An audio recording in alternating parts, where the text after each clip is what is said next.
Welcome to the Sunday's Gospel Reflection. A poor man invited his rich boss to his humble cottage for a cup of tea, and the boss spent hours bragging about his success and the contrast between his own big house and the poor man's cottage, all the time saying that he was a self made man. And the worker's young son, who was sitting nearby, got more and more upset listening to the man's boasting.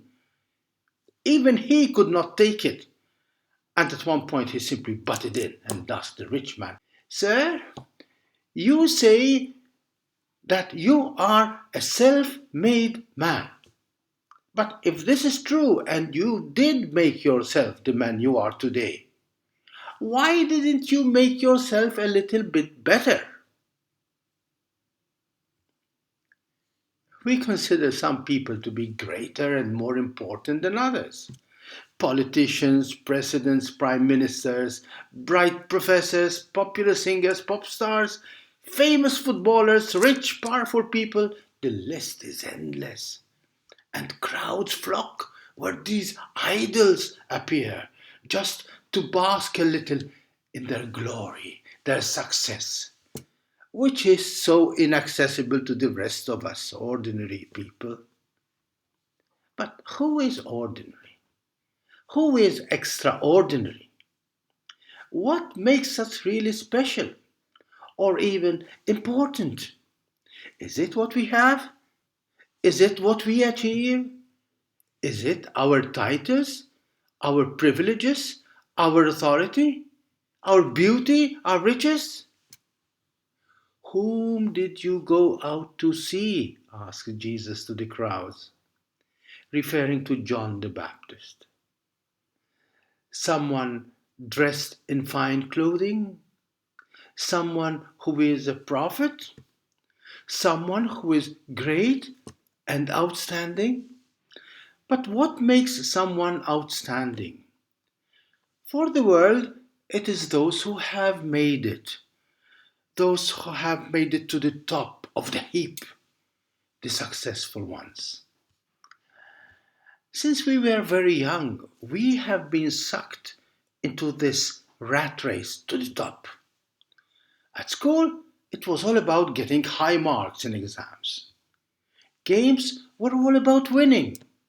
Success was all about getting the top jobs, the best salaries. Clothing was all about showing off, or about how daring or provoking the style or cut of the dress.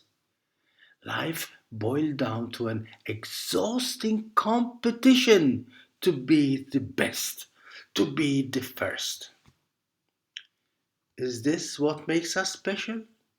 Is this what makes us important? That's what Jesus is asking each one of us in today's gospel.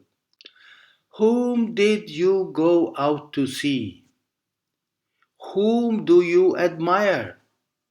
What idols do you adore? What makes you and your life precious? And for the world, the answer is simple and deadly. It is power, money, pleasure, comfort. For Jesus, it was the choice made by his older cousin, who was his role model since his childhood, John the Baptist. And John made the tough choices, which were the right choices. He chose to live in poverty, in the vulnerability of a homeless man, barely surviving in the desert. He lived the dangerous mission of a prophet. He risked his life proclaiming the harsh and demanding truth that people are so terrified of hearing and yet so thirsty for. He did not submit to fear or favor. John chose insignificance, simplicity, to be a witness to the truth that can be hard and demanding. He chose to be just a voice rather than the owner of the word. He chose to be the messenger, not the message. He chose to open the way for the truth that saves rather to be the owner or manipulator of a false truth that misleads and oppresses. No wonder Jesus was so much in awe of his rough, tough, challenging cousin. No wonder Jesus asked to be baptized from his hands. No wonder John paid the price of languishing in prison and being murdered by a weak, richly clothed, pampered, pleasure seeking, rotten king.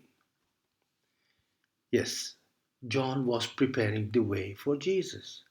He chose to live and die as a witness of the only truth worthy of the name. For him, preparing the way was not making the way easier for Jesus, it was walking with Jesus on the same path, making the same choices, suffering the same consequences, right up to a crucified death. As a good and faithful disciple, Jesus shared the same secret of John. True greatness can only be attained by embracing weakness, littleness, and pain. Which made Jesus proclaim, "There has been none greater than John the Baptist, yet the least in the kingdom of heaven is greater than he." As we get nearer to Christmas, are we open to this life giving, this challenging truth? God Himself became the weakest, the most fragile, defenseless baby in the womb of a poor peasant girl. This was the only way to reveal to us what true greatness means.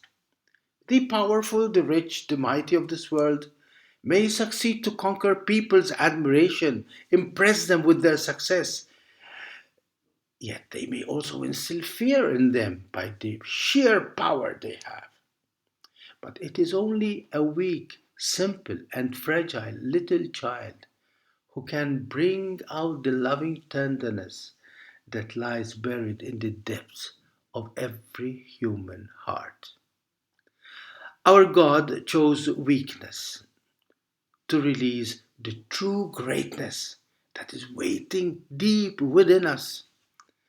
Amen, amen, I say to you. Among those born of women, there is none, and there has been none greater than John the Baptist. Yet, continues Jesus, the least in the kingdom of heaven is greater than he was. This Christmas, let us open our hearts to make the right choice. Embrace the true greatness that Jesus chose. And for him, that means only one thing: embrace littleness. Put great love in small things. Only this will make us discover what true greatness is all about. God bless you and all the best for this Christmas.